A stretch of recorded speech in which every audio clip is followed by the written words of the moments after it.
There were a shitload of Simpsons video games over the years. The most beloved of all, by far, was the 1991 arcade beat-em-up. But instead of covering that classic, I'm going to take a look at the relatively obscure Virtual Bart, released by Acclaim in 1994 for both the Sega Genesis and Super Nintendo. The two versions are basically the same, although I'll be playing through the Genesis version for this video for no other reason than it was the edition I played back in the mid-90s. The plot is very basic. Bart volunteers to take part in a virtual reality experiment at his school's science fair. The simulation projects Bart into 6 different scenarios, which serve as the stages in the game, whether he's riding a monstrous water slide, throwing tomatoes at his classmates, or due to the fact that it's virtual reality, liberties can be taken with the realism of the whole thing. Ergo, Bart also finds himself as a dinosaur, a pig, a baby, and a biker in a post-apocalyptic Springfield. You can choose the stages in any order, although the stage select screen is actually a spin of the wheel, or a spin of Bart's body in the VR contraption. It's not totally random though. You choose when to slow the wheel down, and whatever stage is highlighted when you activate this, it'll stop 2 or 3 slots ahead of it. I haven't been able to confirm which one. To add a spice of risk to the whole thing, there's a bonus tile up top which rotates between a corn dog, which resembles a health refill throughout the game, and a skull and crossbones. If you land on the corn dog, you get an extra try, and the skull and crossbones will cost you a try. A try is different from a life, in that it's essentially how many game overs you can accumulate before losing the game entirely. You start out with 3, and you get a maximum of 4. Your lives can't carry over from stage to stage, which is good if you're down to your last life after winning a stage, but it also sucks if you rack up some extra lives. This is pretty much due to the fact that some stages only grant you 1 life and there are no extras. After you successfully complete all 6 stages, you've beaten the game. There's no final stage or end boss segment or anything like that. The stages are mostly vast departures from each other. Even the platformer segments are quite different from each other. This provides a good chunk of gameplay variety, but on the other hand, some stages are not quite as much fun as others. So for better or worse, what you end up with is essentially 6 mini-games rolled into one tight little package. As far as the game overall goes, it's hit or miss. Some of the stages are quite fun and entertaining, while others have some issues. One thing that's consistently satisfying, though, are the graphics and sound. The characters we all love from the Springfield universe not only look great, but there's a lot of neat sound clips from various characters, usually from Bart and Homer. The music is okay, but there's no sign of the Simpsons theme anywhere. I know it's like a Bart solo album, but I would have liked to at least hear some kind of alternate version of the theme somewhere. Even if they snuck a freaking bar of the song in there somewhere.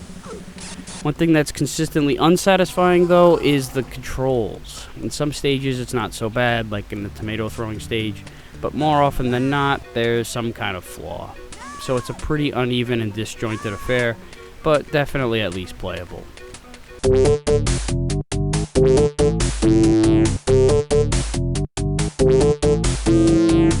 So since the stages are played in no particular order, I'm going to go through each of them in a clockwise rotation, starting with the dinosaur stage. Here, Bart is a dino-human hybrid chasing down prehistoric adaptations of his family for whatever reason. Despite the fact that there's a time limit, you're going to want to take your time with moving from point A to point B, because shit pops up from out of nowhere, which is compounded by the fact that you're always aligned more than halfway across the screen in the forward direction, which is one of the biggest problems with this stage. Is it really a compelling video game experience to be moving your character forward a bit, then stopping yourself short so you don't plow into something and rinse, wash, repeat? Fuck that noise. The other big issue is the slippery ass controls, particularly with the jumping. And considering there's a shitload of tiny platforms to jump on, many of which lead to either pits resulting in your death, or a long ass drop down that forces you to climb all the way back up from where you started, the last thing you're going to want is to land on a rock and slide off the edge for no other reason than bullshit. Your means of attack are a swipe of the tail, jumping on enemies, and a roar which will wipe out every enemy on screen. The roars are limited though. You have to collect these icons with Dino Bart's head on it, and there's one right at the beginning when you scale up these rocks. Just be on the lookout for the pterodactyl who will shit on you from above. When you drop back down, be ready to swipe at these little green dinos. And there's a corn dog up the next set of rocks. Scale the next set of rocks and watch out for the rolling boulders. You do have the option to head right here as it leads to 2 corn dogs, an extra life, and a roar icon. But you have to traverse through some green dinos, falling lava drops, and a big-ass triceratops with Down syndrome. This big bastard can do some serious damage, and he's hard to jump over or swipe without getting your ass kicked. So if you're gonna go this way, use your roar. Continue scaling up the rocks, and you'll come across Maggie, who throws freaking bones at you, and Lisa, who fires arrows. If you're hunting for some health, you might want to risk losing a little health to swipe at them in midair and take them out, because they tend to give you corn dogs upon killing them. Then after continuing up, you'll run into Mo, who swings a club at you, and Homer, who runs around while swinging a club. Swipe at them and head up another set of rocks, and Barney will be burping at you. Wait for the burps to dissipate before jumping toward him and take a swipe or two and then retreat, or use a roar if you have one. If you have plenty of health, just swipe at him, because after entering a new segment of the stage, your health and time limit fully replenishes, which is one area where this game is generous. Enter the cave and you'll encounter Krusty, who gives chase with a club, just like Homer, and juggles skulls that he tosses in your general direction. Also, Marge shows up swinging a huge bone she pulled out of her hair, but she stays in one spot. She's not hard to take down. Scaling up these rocks is a pain in the fucking ass, because these boulders come tumbling down. Best bet is to not rush this. Head up another rock, wait out a boulder, and then continue. Just make sure to mind the time limit. There'll be 2 more sections like this with rolling boulders in between. Just jump over them. At the top, there'll be a corn dog, extra life, and a roar.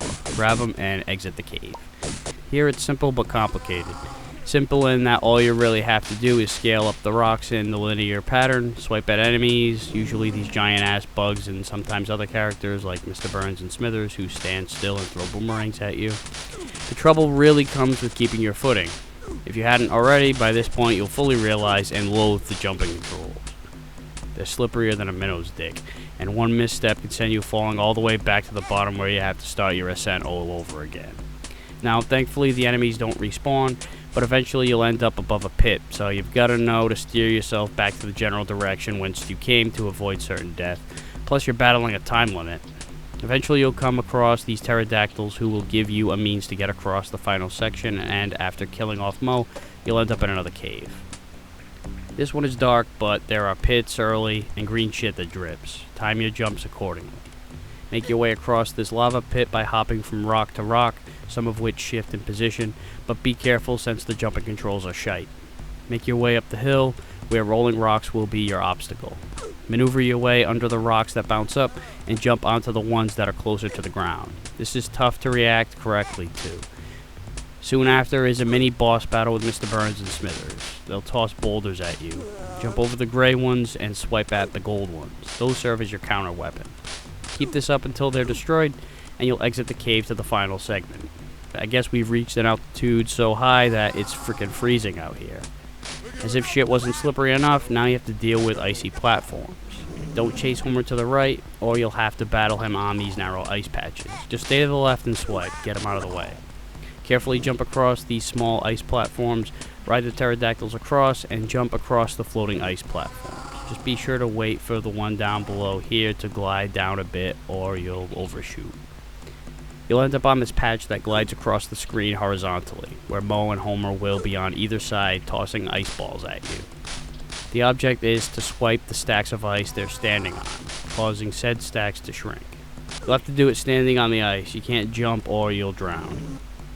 To get close enough, you'll have to inch your way ever so slightly toward the edge of whichever side you'll be facing. The best bet is to stick to one side and eliminate that one first. That way you'll avoid slipping off the edge during a shift, and if you're in the right spot, you'll be able to ward off the attacks from the side you're attacking, as well as stay clear of the attacks from the other side.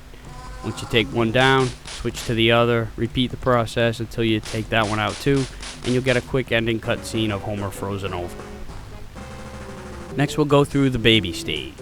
It starts with a cutscene of Homer putting baby Bart to bed when the ice cream truck goes by, prompting Bart to give chase to it. It's one of the more difficult stages in the game, mostly because you're not in full control of yourself. You're usually swinging from one point to another, and it's not the easiest thing in the world to project where you'll go. There's a corn dog up here right away, but you really only need it if you take damage from the squirrels that you meet up with right after. Wait for them to clear and swing your way upward. Heading for higher ground is always a good rule of thumb, as you have more safety nets or branches down below. Head down about here and grab the extra life. Just watch out for these birds. Shortly after that, there'll be a corn dog down in the lower region. You'll probably need it. And then there'll be a clothesline you have to get onto. Get up high and swing with as much distance as you can to reach it. If you feel you're not going to make it, there's a trampoline just short of the clothesline that'll send you back to the tree. Be cautious, hop from line to line, and avoid the clothes, animals, and paper airplanes and model airplanes that fly out in front of you. But then the screen auto-scrolls and you have no choice but to run and gun it. Stay on the bottom line as much as possible to avoid the flying bullshit. Grab the corn dog up here and fire your projectiles rapidly if you get caught up in front of something. When you reach the end of the line, get down here at the edge and grab the balloons. Stay up high to avoid the animals that try to snatch you down, and fire down below. When you get to the end, you'll end up in a segment where you ride in a carriage racing against baby versions of Kearney and Jimbo. You're only given 50 seconds here, so your first instinct is probably to throw caution to the reckless wind and hit it full throttle to beat the timer. But this is really a brief section, so keep it steady so you can see the shit in front of you and react accordingly. You really want to avoid the fire hydrants. These things take you down immediately, costing you a life, while most of the shit just takes some health away. When you get to the end, you'll be sent airborne to the next segment. Kill the bird and hop across these tree stumps to get 2 extra lives and a pacifier, which will upgrade your attack. Head back where you came and bounce your way off these seals spinning beach balls on their noses. Wait for the seal you're on to drop down, then jump to the next one, as they alternate between being off-screen or not. When you get to the end, bounce toward the circus tent and use your diaper parachute to glide into it. Now you're in the damn circus. Hop off the trampoline to the extra life to the left and start swinging your way up the bars. Quickly avoid these jugglers. They toss pins at you and take a shit ton of hits to kill. And don't bother trying for the corn dogs over here. It's a trap. When you get to the top, grab onto the trapeze and swing your way down the hoops, and you'll land on a trampoline. Bounce your way through the hoops onto the next trampoline in between. If you're too low, you'll eat the ground. The very last one, though, you'll want to swing under it, as the next trampoline is veered off to the right a bit more. After a couple more of these juggling assholes, you'll get a line of these trapeze swings. Boy, this reminds me of the end of Super Pitfall. When you get to the last one, jump down and you'll land on a trampoline with some asshole clowns jumping around on springs. Leap over them and glide to the next trampoline until you get to the cannon and fire yourself directly into the politically correct ice cream truck, and you finish the stage. Next in the rotation is the pig stage. The opening cutscene depicts the pig-human hybrid of Bart being unloaded into the slaughterhouse. Bounce onto this clown and then pull the handle down to free your pig buddies, which ends up being the theme for a while. Hop onto this elevator, take out the clown with the hammer, and hop up these platforms to pull another lever down to free these pigs hanging in the nets and send the elevator up. Hop back into said elevator and pull this lever to open up the door in the back. Hop up here and over the machine into the next door. Drop down here and there are 3 levers, each of which produce a different colored key, but only while that lever is down. You can't just pull all 3 and get them to appear. So first pull the left one to get the green key, then immediately pull the middle one to get the blue key activated. Head down here and pull the lever here to free the pig in the green cage. Head down the elevator and head right into this door. This clown will fire spitballs at you. Quickly make your way across and nab the blue key and head back and go up the elevator to the right and free the blue pig. Head back up and activate the red key on the right lever. Head down here and past the door you just went through and in here. Slip past the conveyor belts to the red key, drop down below and into this door to get back to the top of the key room. And head to the right of the levers and free the red pig. Now that all the doors are unlocked, you've got to get the golden key, which is back up here where the levers are. Grab it, slip down, head left into this door and open up this crusty door with the gold key, and now you're in the freezer. Of course, the terrain is slippery as shit, so be careful with your footing. Watch out for the falling caged pigs, which is odd. They'll drop by these little platforms that protrude from the wall. Slip down here to get an extra life, and keep bouncing your way left to get another one. Head back where you came, but the falling pigs here will drop at a high rate. You're better off going around. Hop on this grate that'll ride along the rail. Let it take you to the top and bounce your way off the caged pigs till you reach the platform here. Follow the linear path and watch for the falling pigs while awaiting the next grate ride up. Enter the door to the small room with the wiener machine, as it so eloquently states on the sign. The clown here will just run back and forth and fire his freeze gun at you if you're within reach. Unfortunately, you can't kill him. To get through this shit, you're gonna have to wait by the left side of the room by the wiener machine and push the caged pigs that keep dropping to the right onto this pump and jump onto the giant push button to launch it into the air. And time it so the tongs that glide across the ceiling catch it and take it into the furnace. You have to do this 5 times, so be sure to fall back when the clown dickhead is nearby and use the corn dog sparingly. After completing this task, you're now in the furnace. Bounce your way up these protruding platforms, keeping in mind there are flames that fire out of the wall here. It's very difficult to time this right without taking damage, but there is a corn dog along the way if you want to just plow your way through and replenish. Bounce up a few more platforms and head left to free the pig. Continue back and wait for the openings when these hydraulic pumps cease, which is way easier said than done with the flames, not to mention it's on a conveyor belt. After you scrape through that, be careful on the way down as you don't want to fall into the giant pot of molten or whatever. Turn left as you fall to avoid it, then hug the right to bypass all that other shit, then pass by the hydraulic pumps into the door to the boss in the corporate office where these 3 douche nozzles try to kill you. The 2 skinny guys will alternate giving chase to you while the fat guy stays behind and stomps the ground, causing the books on the shelf to fall. Position yourself by the bookshelves and lure the skinny blokes to trigger their friendly fire attack. Also, one of the dick brains throws pens at you. Who the hell throws a pen at a pig?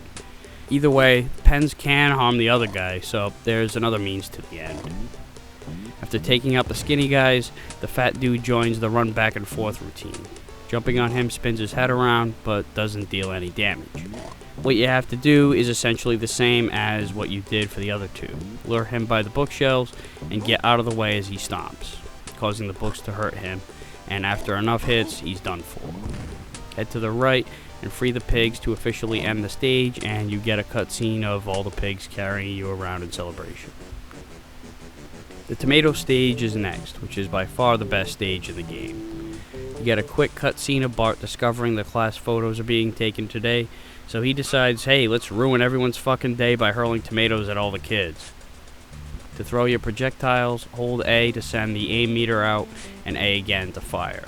You can hold right or left to send your weapon off to the side, which you really only want to do if you're not expecting to beat the time limit. Aside from the time limit is the limited amount of tomatoes. There's a display in the upper left-hand corner of the screen to keep track.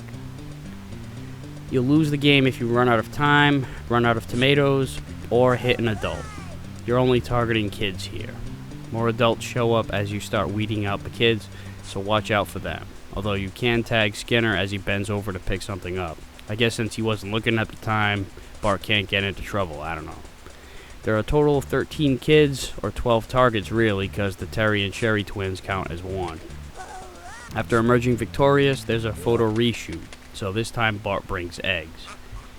Everything is the same with this one, except everyone will shift away and towards you as they walk, fucking with your perspective, and adding quite a bit of challenge. It'll take some getting used to. I can't really offer any kind of guide to this other than get your damn timing down. After you've finished egging everyone, and another class photo is ruined, everyone just says fuck it and gives up on the idea of another reshoot. Next is the water slide stage. You get a cutscene of Bart getting in a long line to the slide, and you're off. Basically, the entire ride is made up of forks. You have to choose left or right, while avoiding the hazards, i.e. the other riders. With all these collisions, this is hands down the least organized water slide in the entire world. Choose the right paths and you'll make it out the other side. Choose the wrong path and you'll end up coming out the wrong way, either into or through a wall, or straight down a huge-ass drop. Some wrong ways are harmless, such as Homer being clogged up, or a lion that catches you and spits you back into the slide. I don't know what the hell that one's all about. Either of these two will send you back to where you were, and you can continue the game. You have to get these fork choices right every single time, or you start all over again in the sequence, which really hinders your chances of survival, or you just straight up come out of the wrong exit. So how the hell do you get this whole thing down? Well, it's a very cryptic little hint, and even that's only part of it. When you get to each fork, Groundskeeper Willie will be in front of you. If you pause the game, you can see some lines on the back of his bathing suit. Whichever side the lines are on, that's the side of the fork you take. So here they're on the left, so you'll want to go left. This isn't a given every time, just because Willie isn't on the screen for very long, so you may end up missing your chance if you don't react quick enough. On top of that, you have to get through the stage without losing all your health. Even if you get all the turns right, it's not easy to get through unscathed. You can either shimmy around and avoid your oncoming enemy, or press C and dive down underwater, although you don't stay under for too long, so it's not all that effective. It's pretty important you grab the corn dogs when you get a chance. They'll drastically increase your chances of making it through. They show up toward the end, so keep an eye out for them. Try to avoid everything, and be sure to follow Willie's guide, and you'll make it out the other side and splash the twins. Last but not least is the motorcycle stage. Here, Bart ends up in an apocalyptic Springfield and must win a motorcycle race, I guess. It's kind of like Road Rash in that you're in an no-holds-barred bike race where kicking your opponents off their ride is encouraged. But this isn't really a race per se, it's just that you need to finish before running out of time or health and you win. You have 10 checkpoints. Each one adds time to your counter, reminiscent of Rad Racer and other such games. Grab corn dogs every chance you get to fill up on health. Same for the nitro boosters that'll light a fire under your ass, and avoid the hazards. The hazards include the little rocks in the road that slow you down, other riders like Jimbo and Kearney that toss shit at you, each of which you can hit with water balloons, which renders them useless and gets them off your back. Or you can kick their ass off their vehicle, although getting closer to them can be more dangerous. The other one you're really got to watch out for is Otto, who'll drive his bus at you head on and takes a decent amount of health in one hit. Not to mention that he holds you up. He'll always be oncoming, so be on the lookout at all times. If you avoid enough of the bullshit and move fast enough, you'll reach the end and get a cutscene of the dead skeleton Simpsons family that Bart desecrates by knocking them all off the couch. After finishing all 6 stages, you get a cutscene of Bart getting out of the machine, and Homer gets in, effectively starting a virtual Homer sequence where you can use your imagination to determine what happens, because there was no sequel to this game, and the credits roll. And that wraps up this edition of Aqualung's Game Reviews. See you next time.